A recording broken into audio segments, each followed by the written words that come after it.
Un rapide coup de ciseau pour conclure, 5 mois de travail. Et c'est l'ambassadeur du Royaume-Uni qui a la priorité du protocole.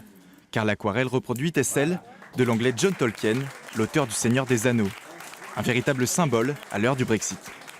Je pense que ça souligne les liens très proches, très anciens, mais aussi modernes entre nos deux pays. Ces liens qui sont si importants et qui vont absolument durer. C'est sur ça qu'il faut s'appuyer pour rester amis. On va rester amis. Nous sommes des amis, on va rester des amis. Bien avant la tombée de métier de ce chef-d'œuvre artisanal, la Cité de la Tapisserie a lancé un appel d'offres pour faire de l'univers de Tolkien une grande tapisserie.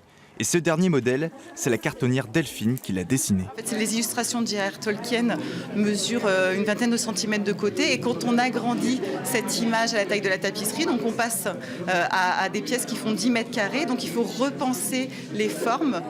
C'est un trio de femmes qui a hérité du fameux carton. Les lissières cumulent 2000 heures de travail et de bonne humeur.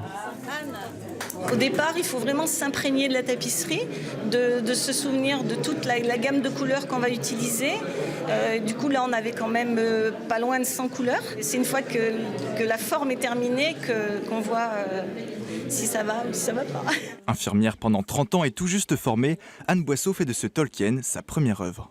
Une très bonne formation et il y a du boulot à la clé. Tissage pas du tout rébarbatif, pas du tout ennuyeux. J'étais très étonnée. On apprend plein de choses, c'est jamais pareil. On avait pas mal de liberté, même si le cahier des charges était précis. Cette tapisserie est le 5e élément de Tolkien. Il en reste encore 8 à reproduire.